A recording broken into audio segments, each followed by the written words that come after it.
এই কথাটা মনে হয় আপনারা গত বেশ কিছুদিনে বেশ কয়েকবার শুনছেন যে আমাদের ছেলেপেলেরা ছক্কা মারা শিখে গেছে।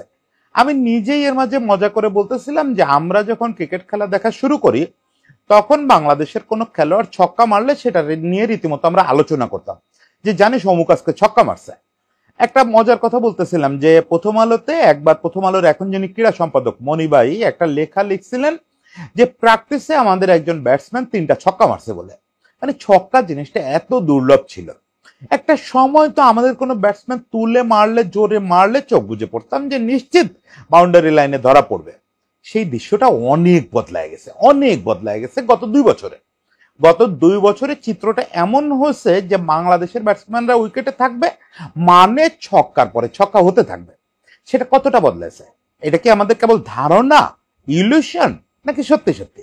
সত্যি সত্যি এবছর এখন পর্যন্ত, এই যে জুলাই মাস শেষ হতে যাচ্ছে, এবছর এখন পর্যন্ত বিশ্বের সবচেয়ে বেশি টি-20তে ছক্কা মারা দেশটার নাম বাংলাদেশ। এবছর এই 7 মাসে বাংলাদেশ এখন পর্যন্ত 100টা ছক্কা মারছে। 100টা। এটা কল্পনা করাও কঠিন ছিল আজ থেকে 2 বছর আগে। 2 বছর আগের কথা কেন বলতেছি? গত বছর আমরা 122টা ছক্কা মারছিলাম।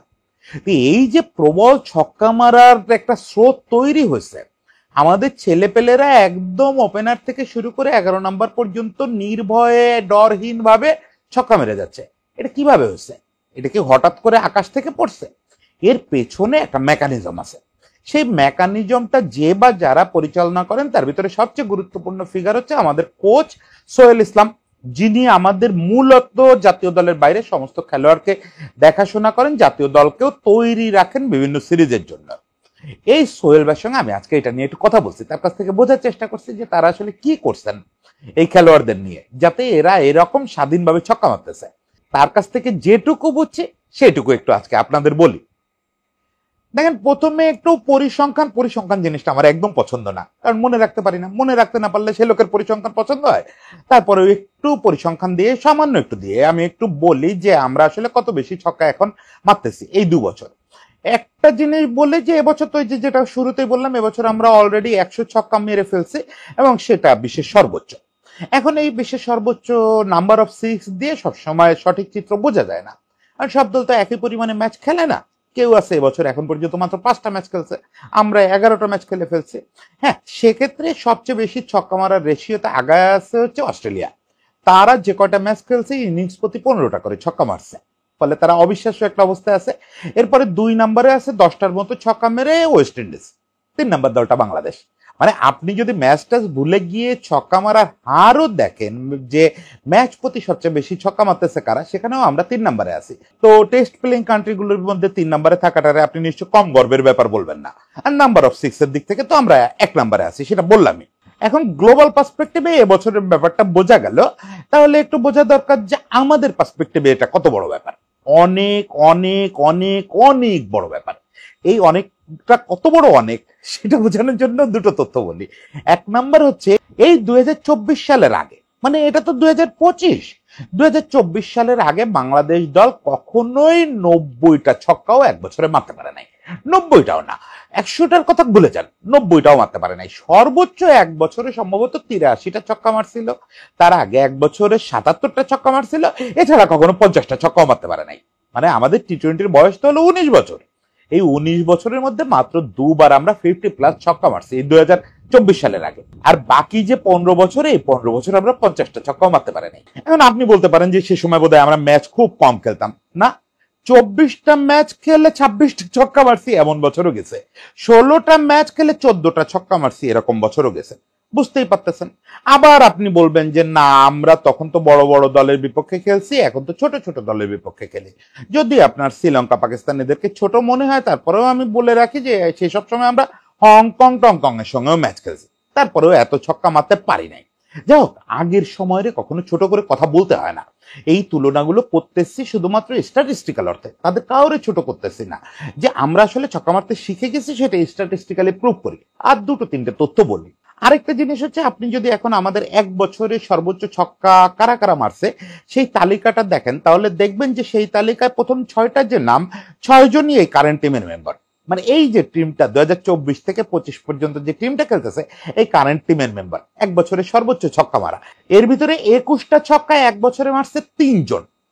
দুজন গত বছর মারছে জাকের আর হৃদয়, ওরা 21টা করে ছক্কা মারছিল গত বছর। আর এবছরে 21টা ছক্কা অলরেডি মেরে ফেলছে তামিম। ইমন অলরেডি এবছর 20টা ছক্কা মেরে ফেলছে। মানে মোটামুটি চেয়েও বেশি করে নিশ্চিত করে বলা যায় যে সর্বোচ্চ ছক্কার রেকর্ডটা ইমন বা তামিম কেউ একজন বছর শেষে নিজেদের করে নিবে। বছর শেষে ওদের মধ্যে খুব ফাইট হচ্ছে ছক্কা নিয়ে। এছাড়া আর একটা ব্যাপার দেখেন, ইনিংসে সর্বোচ্চ ছক্কা। এই 24 সালের আগে আপনি কখনো বাংলাদেশের কোনো ব্যাটসম্যানরে এক ইনিংসে 5টার বেশি ছক্কা মারতে দেখেন নাই। সেখানে এই 24 সালে এসে আমাদের পারভেজ হোসেন ইমন এক ইনিংসে 9টা ছক্কা মেরে ফেলছে। মানে নাম্বারটা প্রায় ডাবল করে ফেলছে। যেখানে আমাদের হাইয়েস্ট আগে এক ইনিংসে ছক্কা ছিল 5টা, সেখানে ইমন 9টা ছক্কা মেরে ফেলছে। এরপরেও এখানেও শেষ না। মনে হবে যে ইমনের কাজটা ফ্লুক, এটা ইউএইর বিপক্ষে মারছে, ওটা ফ্লুক ছিল না। রিশাদ 7টা ছক্কা মারছে এক ইনিংসে। এছাড়া 6টা ছক্কা মারছে 3জন ব্যাটসম্যান। 6টা করে ছক্কা এক ইনিংসে মারছে 3জন ব্যাটসম্যান 4বার। কারণ জাকের 2বার মারছে, ইমন 1বার মারছে, তামিম 1বার মারছে। বুঝতে পারতেছেন ছক্কা মারার রেশিওটা কই গেছে এদের এখন। এরা এখন কোথায় কোথায় ছক্কা মারে, কোথায় কোথায় ছক্কা মারে। এখন স্ট্যাটিস্টিক্যালি ব্যাপারটা মোটামুটি মনে হয় বুঝাইতে পারছি যে আসলে কি ঘটতেছে। এবার তাহলে আমাদের বোঝা দরকার যে নেপথ্য কারণটা কি। কারণ এই যে ছক্কা উৎসব, এটা তো 2024 থেকে শুরু হয়েছে। ওই যে বললাম গত বছরও আমরা 122টা ছক্কা মারছি। গত বছরই ইমন এক ইনিংসে 9 ছক্কা মারছে, রিশাদ এক ইনিংসে 7 ছক্কা মারছে। মানে বাউন্ডারি ক্লিয়ার করার ব্যাপারটা আমরা গত বছরের মাঝামাঝির একটু আগে থেকে শিখে ফেলছি। এখন এটা তো কোনো এক নির্দিষ্ট রাতে কোনো একজন টিচার এসে ওদের ডাক দিয়ে বলে নাই যে এই হচ্ছে মন্ত্র, এটা পড়লে তোরা ছক্কা মারতে পারবি না। এভাবে ঘটে না ব্যাপারটা। এটার পেছনে অনেক কাঠখড় পোড়াতে হয়। সেই কাঠখড় পোড়ানোর কাজটা করছেন মূলত আমাদের লোকাল কোচরা। আমাদের ওরকম কোনো পাওয়ার হিটিং কোচ নাই, কিছুই নাই, কোনো সেট আপ এর জন্য নাই আলাদা করে টি-20-র জন্য। ফলে এটা আমাদের একদম লোকায়ত ভাবে করতে হয়েছে। আমাদের লোকাল একটা সেট আপ আছে, এটা আপনারা জানেন কিনা এটা নিয়ে আলাদা একদিন গল্প করব। ওই জায়গাটায় প্রাণ হচ্ছে সোহেল ভাই আর নাজমুল। সোহেল ভাই মূলত আগে ছিল স্পিন বোলিং কোচ, এখন আর কি সর্বাত্মক কোচ হয়ে গেছে, মূলত ব্যাটিংটাই বেশি দেখে। আর পেসারদের দেখে হচ্ছে নাজমুল। ওখানে দারুণ কাজ হয়, দারুণ কাজের আউটপুট আমরা বিভিন্ন জায়গায় পাচ্ছি। যখন ন্যাশনাল টিমের বাইরে যে বড় অংশটা থাকে এইচপি, টাইগার্স, অমুক তমুক নামে, এদের নিয়ে সারা বছর 24টা ঘন্টা এই দুজনের আন্ডারে একটা বিরাট কোচিং দল কাজ করতে থাকে, বিরাট একটা দল কাজ করতে থাকে। এছাড়া ন্যাশনাল টিমেরও যখন অ্যাসাইনমেন্ট থাকে না, এই যে এখন যেমন 14 দিনের একটা গ্যাপ আছে, এই 14 দিনের গ্যাপের চেষ্টা হচ্ছে নেপাল টেপাল কারোর সঙ্গে একটা সিরিজ করার। যদি 3 ম্যাচের সিরিজ হয় ভালো, না হলে কদিন পরেই স্কিল ক্যাম্প শুরু হবে। ওটাও পরিচালনা করবে মূলত সোহেল ভাই। ওখানে সালাউদ্দিন ভাই বা ফিল সিমন্স একটা গাইডলাইন দেবে, কিন্তু পরিচালনা করবে সোহেল ভাই। তাই হয় সবসময়। এবার কি হবে জানি না, কিন্তু এই সবসময় হয়। ফলে সোহেল ভাই হচ্ছে বেস্ট ম্যান যে বলতে পারে যে আসলে কি হয়েছে। তো সোহেল ভাই এখানে বলতেছিল যে আসলে আসপেক্ট হচ্ছে দুইটা, একটা হচ্ছে টেকনিক্যাল আসপেক্ট, একটা হচ্ছে মেন্টাল আসপেক্ট। এবং সোহেল ভাইয়ের কাছে এটা খুব জরুরি যে মানসিকভাবে নিজেকে ছক্কা মারার উপযুক্ত করা। মানসিকটা পরে বলি, সে শুরুতে আমাকে বললো যে টেকনিক্যালি কতগুলো ব্যাপারে আমাদের কাজ করতে হয়েছে। এবং সোহেল ভাই বললো অলমোস্ট গত 3-4 বছর ধরে আমরা পাওয়ার হিটিং নিয়ে কাজ করতেছি। কারণ আমরা দেখছি যে অন্যান্য দলের সঙ্গে টি-20তে আমাদের একটা বড় ব্যবধান হচ্ছে যে আমরা উপযুক্ত পরিমাণে বাউন্ডারি বের করতে পারি না। আপনাদের চোখে শুধু ছক্কাটা লাগতেছে কারণ বাচ্চারা ছক্কা মারতে পারতেছে বেশি, কিন্তু আমরা চাই চারও মারুক প্রচুর, মানে বাউন্ডারি থেকে রান আসুক। মাত্র তো 120 বলের খেলা, এখানে যদি আপনি যথেষ্ট পরিমাণে বাউন্ডারি না মারতে পারেন তাহলে স্কোর বড় হবে না। এটা নিয়ে গত 2-3 বছর ধরে আমরা কাজ করতেছি। সেখানে দেখছি যে দুইটা টেকনিক্যাল সমস্যা খুব বড়। একটা হচ্ছে জোনের বল না পাইলে আমাদের ব্যাটসম্যানরা ছক্কা মারতে পারে না। এখন আপনারা জোনের বলটা বোঝেন, কারো ক্ষেত্রে এটা হাফ বলে, কারো ক্ষেত্রে ফুল লেন্থ, কারো ক্ষেত্রে কাটর লেন্থ, কারো ক্ষেত্রে বের হয়ে যেতে থাকা বল, এক একজনের জোন এক এক রকম। এখন যে যখন জোনে পায় সে মেরে দেয়। এটা কিন্তু সবসময় সব ব্যাটসম্যানের ক্ষেত্রে সত্যি, ওটা রিয়াদ তামিমদের ক্ষেত্রেও সত্যি ছিল। কিন্তু আপনি জোনের জন্য কতক্ষণ ওয়েট করবেন? আপনার তো বেশিক্ষণ টাইম নাই, বল মাত্র 120টা। প্রতিপক্ষ আপনার চেনে, জানে যে আপনার জোনটা কোথায়। আপনি জাকের আপনারা যে লেগ স্টাম্পের ওপরে বল দিলে আপনি ছক্কা মারবেন, ওটা তো মুখস্থ, আপনারা দিবে না লেগের উপরে। দিলেও সারা ম্যাচ জুড়ে হয়তো একটা বল দিবে, তার মানে আপনি একটা বেশি ছক্কা মারতে পারবেন না, বাকিটার সময় দাঁড়ায় থাকবেন। এটা তো হয় না। ফলে তাদের টেকনিক্যালি বিপুল কাজ করতে হচ্ছে যে জোনের বাইরের বলে ছক্কা মারা। প্রত্যেককে এই জোন ভাঙার কাজটা করতে হয়েছে, প্রত্যেক ব্যাটসম্যানকে, একদম ওপেনার থেকে শুরু করে যতজন ব্যাট হাতে মাঠে নামবে প্রত্যেককে বলা হয়েছে যে কেউ কমফোর্ট জোনের থেকে ছক্কা মারবো এই আশায় বসে থাকবা না। সেজন্য অনেক টেকনিক্যাল কাজ করতে হয়েছে। অত টেকনিক্যাল কচকচা নিয়ে আমি না করি, যদিও সোহেল ভাই একটু বোঝানোর চেষ্টা করছে যে কি ধরনের অ্যাডজাস্টমেন্ট করতে হয় এসব ক্ষেত্রে, ট্রিগার মোমেন্টটা কেমন আগায় আনতে হয় বা পিছায় আনতে হয়, ব্যালেন্সটা কেমন রাখতে হয় যাতে যে কোনো জোনের বল মেরে দেওয়া যায়। এটা একটা টেকনিক্যাল ব্যাপার ছিল। আরেকটা টেকনিক্যাল ব্যাপার ছিল যে এটা আমাদের খেলোয়াড়দের একটা বড় সমস্যা ছিল যে একটু জোরে বল, একটু মুভ করতে থাকা বল, এটা তো খেলতে এমনিতেই আমাদের সমস্যা, আর এটাতে ছক্কা মারা যায় না, এটাতে আমাদের ব্যাটসম্যানরা খুব একটা ছক্কা মারতে পারে না। এটা নিয়েও কাজ করতে হয়েছে, এটা নিয়েও টেকনিক্যাল লেভেলের কাজ। ফলে দুটো টেকনিক্যাল কাজ করতে হয়েছে, এছাড়া আরো কিছু টেকনিক্যাল ছোট ছোট ট্রিক্স টাইপের কাজ করা হয়েছে।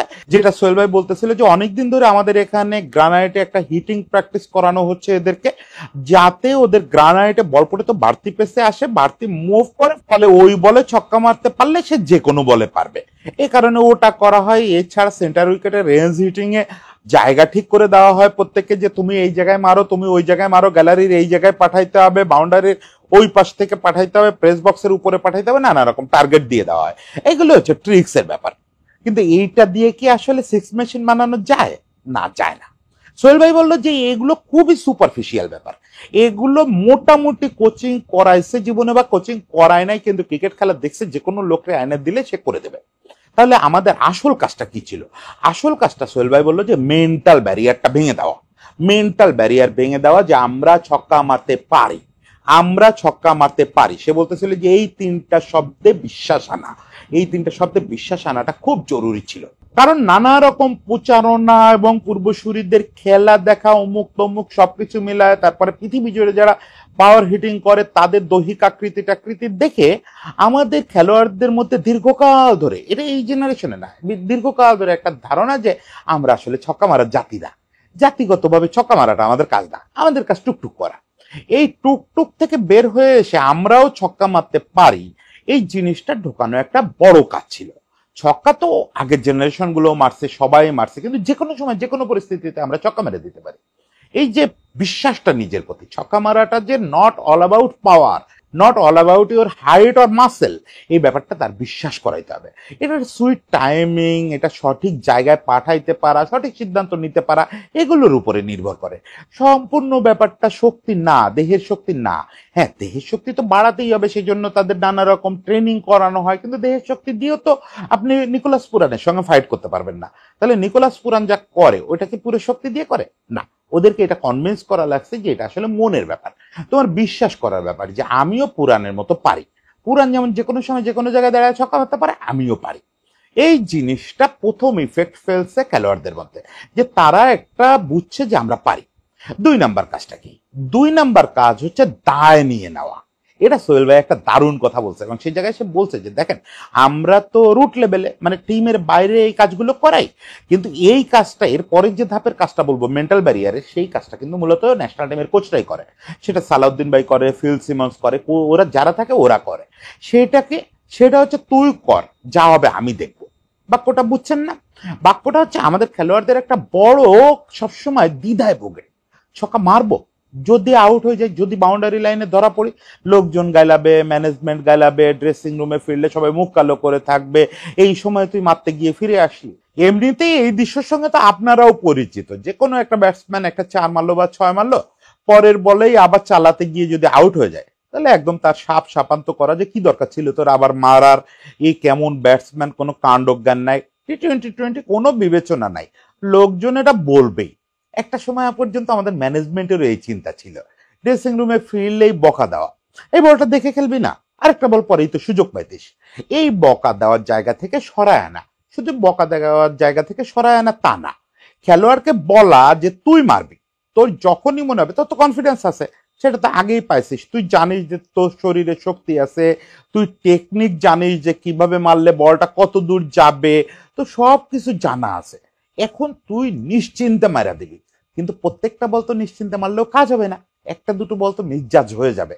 মানুষ তো, ওটা তো মেশিন না, একটা দুটো বল মিসজাজ হবে, বাউন্ডারিতে ধরা পড়ে যাবে, বা জায়গায় উঠে যাবে, কিপারের হাতে চলে আসবে, সেক্ষেত্রে কি হবে? তখন যে সিস্টেমটা এরা নিল, সোহেল ভাই, সালাউদ্দিন ভাইরা, সেটা হচ্ছে খেলোয়াড়কে সোজাসুজি বলা যে এরকম ক্ষেত্রে কেউ যদি জিজ্ঞেস করে, ম্যানেজমেন্ট, বোর্ড, দর্শক কেউ যদি জিজ্ঞেস করে, বলবি স্যার বলছে, বলবি স্যার বলছে মেরে দিতে, তোর দায় আমি নিয়ে নিলাম, এই দেখেন, আমার এটা শুনতে শুনতে মনে পড়তেছিল যে ওই যে সেই মোগল সম্রাটের কবিতাটা, যে ছেলের পাপ, ছেলের অসুস্থতা নিজে নিয়ে নেওয়া। আমাদের কোচরা সেই রোলটা প্লে করলো। কোচরা সোজাসুজি বলে দিল যে তোরা মারবি, মেরে আউট হবে, আউট হয়ে বলবি যেটা স্যার বলছে, আমি বলি বা না বললি এই দায় আমার গাড়ি দিবি, আজ থেকে তোর এই ধরনের প্রত্যেকটা আউটের দায় আমার। এই যে কত রিলিফ করে দেওয়া, কত রিলিফ করে দেওয়া, এরপরে আর মনোবিদ লাগে? এরকম একটা কথা যখন স্যাররা বলে তারপরে তার মনোবিদ লাগে না? আরো কিছু ব্যাপার ছিল যেটা সোহেল ভাই বলতেছিলেন, যে বড় একটা ব্যারিয়ার ছিল হচ্ছে 6 ওভারের পরে ছক্কা মারা। 6 ওভার পর্যন্ত দুই ওপেনার যে ছক্কা মারে এইটা মোটামুটি ইজি, কারণ খেলোয়াড়রা কাছাকাছি থাকে, ওই সময় উপর থেকে তুলে মারলে ঝুঁকি কম থাকে। ফলে টপ অর্ডারে যারা খেলে, বিশেষ করে ওপেনাররা, তাদের ছক্কা মারাটা মোটামুটি কিছু মেন্টাল ব্যারিয়ার ভেঙে দিলে, কিছু টেকনিক যোগ করলে এটা সহজ হয়ে যায়। কিন্তু যারা মিডল অর্ডারে খেলবে, তৌহিদ হৃদয় আমাদের সবচেয়ে বেশি ছক্কা মারা একজন খেলোয়াড় গত বছরে, জাকির আলী, শামীম, রিশাদও গিয়ে এমন সময় ছক্কা মারতেছে যখন খেলোয়াড়রা সব বাউন্ডারি লাইনে দাঁড়ায় আছে। মানে মোটামুটি আপনি যদি খুব লাকি না হন তাহলে একটু লম্বা খেলোয়াড় বাউন্ডারিতে থাকলে ছক্কাও ক্যাচ হয়ে যেতে পারে। মানে যেটা আপনি সাধারণ ক্ষেত্রে ছক্কাই হতো, হয়তো আপনি যে সময় রেঞ্জ হিটিং করছেন ওই দিন ওটা ছক্কাই হয়েছিল, সেটাও ক্যাচ হয়ে যেতে পারে। এরকম রিস্কি অবস্থায় ছক্কা মারা, খেলোয়াড়দের ওই কনভিন্স করা, নিজেকে কনভিন্স করা যে এখনো মারা যাবে, এখনো আমার ওই কনফিডেন্স আছে। এই সময় সোহেল ভাই বলতেছিল যে একটা জিনিস খেয়াল করবেন, যে আমাদের মিডলে এবং লোয়ারে যারা ছক্কা মারে তাদের ছক্কাগুলো বেশিরভাগ গ্যালারিতে যায়। কেন যায় বলেন তো? কারণ ওরা রেঞ্জ হিটিং এ নিজের রেঞ্জটা ইচ্ছে করে ওইটুকু বাড়ায় নিছে, ওরা ধরেই নেয় বাউন্ডারিটা হচ্ছে গ্যালারিতে, ওরা রোপটা হিসাব করে না। ওদেরকে ওইভাবে ট্রেন করানো হয়েছে যে তোরা যেহেতু বাউন্ডারির রোপ হিসাব করলে একটা ঝুঁকি থেকে যায়, মিডল ওভার গুলোতে ছক্কা মারার ক্ষেত্রে আরেকটু লম্বা করে নেয় বাউন্ডারি, মনে মনে আরেকটু লম্বা করে নেয়, ফেন্সিংটারে ভাবে বাউন্ডারি, ফেন্সিংটারে বাউন্ডারি ভাবে যখন মারে তখন ওগুলো গ্যালারিতে চলে যায়। এই যে মেন্টাল ট্রিক্স গুলো, তারপরে মেন্টাল একটা দায়িত্ব নিয়ে নেওয়া স্যারদের, এগুলো অনেক বড় ব্যাপার, অনেক বড় ব্যাপার। হ্যাঁ, আমাদের সামনে এটার আরো উন্নতি হবে। সোহেল ভাই বললো যে শুধু ছক্কা দেখতেছেন, আনন্দ পাচ্ছেন, আমরা আনন্দ পাচ্ছি না। আমরা যারা এগুলো নিয়ে কাজ করি, সালাউদ্দিন ভাই বলেন, আমি বলেন, কেউ পাচ্ছি না। কারণ আরো এখানে অনেক কিছু করার আছে। কেবল ছক্কা মারাটা আমরা শিখতেছি। প্রথমত এটার হার আরো বাড়াইতে হবে। ওভারে একটা ছক্কা মেরে চুপ করে বসে থাকা এটা চলবে না, 4 মারতে হবে। আপনি দেখবেন যে সোহেল ভাই বলতেছিল, আপনি দেখবেন যে ছক্কা যে পরিমাণে বাড়ছে, 4 কিন্তু সে পরিমাণে বাড়ে নাই। মানে আমরা গ্রাউন্ডে বাউন্ডারি মারতে কম পারতেছি, তার মানে এই জায়গাটায় আমাদের আরো অনেক কিছু করার আছে। তারপরে কথা হচ্ছে স্ট্রাইক রোটেট করা। স্ট্রাইক রোটেট করা ব্যাপারটাকে কেউ যদি শুধু ওয়ানডের ব্যাপার ভেবে বসে থাকেন তাহলে ভুল করবেন। এখানেও আপনার স্ট্রাইক রোটেট করতে হবে। আপনি 2টো ছক্কা মারবেন, একটা 4 মারবেন, বাকি যে 3টা বল থাকবে ওইখানে বসে থাকবেন, তা হবে না। ওই 3 বলও আপনার ডাবলস নিতে হবে, সিঙ্গেলস নিতে হবে, মানে প্রত্যেকটা বলে বিজি থাকতে হবে। এই ব্যাপারগুলোর প্রসেস চলতেছে, এদের কাজ হবে। এই যে স্কিল ক্যাম্প হবে, এখানে কাজ হবে। এবং সোহেল ভাইয়ের সূত্রেও জানলাম, বা আগেও একটু বিসিবি থেকে শুনছিলাম, যে স্কিল ক্যাম্পে সম্ভবত একজন পাওয়ার হিটার আনার চিন্তা চলতেছে। যে কোনো জায়গা থেকে পাওয়ার হিটিং কোচ, পাওয়ার হিটিং একজন কোচ আনার চিন্তা চলতেছে। তিনি হয়তো আরো কিছু ট্রিক্স যোগ করবেন, কারণ এখন এদের মূল দরকার নানা রকম ট্রিক্স জানা। যেমন মনে আছে আমাদের সময় গিলক্রিস্ট হচ্ছে গ্লাভসের ভিতরে স্কোয়াশ বল নিয়ে হিট করতো, তাতে বলটা বেশি গতি পেত। এরকম নানা রকম ট্রিক্স যোগ করবে পাওয়ার হিটিং কোচরা, এসে আরো আগাবে ব্যাপারটা। ফলে আমরা আশা করতে পারি যে এখান থেকে আর পিছানোর সুযোগ নাই। 122 ছক্কা মারছি গত বছর, এবছর অলরেডি 100 হয়ে গেছে, এখনো 4 মাস বাকি। আমাদের বছরের এখনো 4 মাস না, 5 মাস বাকি। তার মানে 122-রে আমরা এবছর অনায়াসে ভেঙে ফেলতে পারবো। সামনে অনেকগুলো খেলা আছে, অনেকগুলো সিরিজ আছে, এশিয়া কাপ আছে। ফলে আমরা এখান থেকে আস্তে আস্তে আগাবো। শুধু ছক্কার হিসাবে আগাবো না, 4-এর হিসাবে আগাবো, কুইক সিঙ্গেলের হিসাবে আগাবো। একই সঙ্গে আবার একটু শেষ বেলায় একটা কথা বলে দেই, সোহেল ভাইরে নিয়ে এতগুলো প্রশংসা করলাম, সোহেল ভাই এবং নাজমুলরে নিয়ে খুব দ্রুত একটা কন্টেন্ট করব, যে আমাদের বিহাইন্ড দ্য সিন দুজন পরিশ্রমী নায়ক, তাদের কথাও আমরা চিনে রাখি। কিন্তু তার মানে আবার এই না যে আমরা সবাই আন্দোলন শুরু না করি যে সোহেল ভাইরে ন্যাশনাল টিমে এনে ন্যাশনাল টিমের দায়িত্ব দেওয়া হোক। এই জায়গাগুলোতে আমাদের একটু ব্যালেন্সড থাকতে হবে, যে কেউ একজন কোথাও ভালো করলে, কেউ একজন পেস বোলিং ভালো করলেই তারে দিয়ে স্পিন করানো যাবে না, কেউ একজন বোলিং এ ভালো করলেই তারে দিয়ে ব্যাটিং এ ওপেন করানো যাবে না। কিছু রোল কিছু লোকের জন্য স্পেশালাইজড হিসেবে থাকবে। হ্যাঁ, সোহেল ভাইয়ের বয়স বাড়বে, সোহেল ভাই বয়সে তো আমাদের কাছাকাছি। আমাদের কাছাকাছি মানে কি, সোহেল ভাই সম্ভবত আমার জুনিয়রই হবে। সোহেল ভাইয়ের বয়স বাড়বে, একটা সময় গিয়ে সে বড় পদের দাবিদার হবে। বড় মানে কি, সম্মানীয় পদের দাবিদার হবে। এখন তো অলরেডি বড় পদে আছে, এখন সবার সারছে। ফলে এই ধরনের আন্দোলনে আবার কেউ নামবেন না যে দ্রুত সোহেল ইসলামকে ন্যাশনাল টিমের কোচ হিসাবে দেখতে চাই। সে যে পদে আছে এখানে খুশি আছে এবং দেশের যথেষ্ট উপকার করতেছে। সোহেল ভাইয়ের জন্য শুভকামনা থাকলো, সালাউদ্দিন ভাইয়ের জন্য অনেক শুভকামনা থাকলো, কারণ এই যে খেলোয়াড়দের নির্ভর করা, খেলোয়াড়দের ট্রিক্স শেখানো, এগুলোতে সালাউদ্দিন ভাইয়ের অনেক ভূমিকা আছে।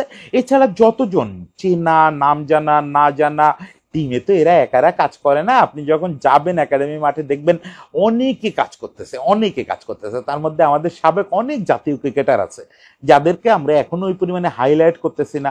ওরা সারা দিন খেয়ে না খেয়ে এদের নিয়ে কাজ করতেছে। এদের সবার প্রতি কৃতজ্ঞতা থাকলো। আপনাদের সবার কল্যাণে আজকে বাংলাদেশ মোটামুটি একটু ছক্কা মারতে শিখে গেছে। আশা করি এটা আরো অনেক দূর আগাবে। সবাইকে শুভেচ্ছা।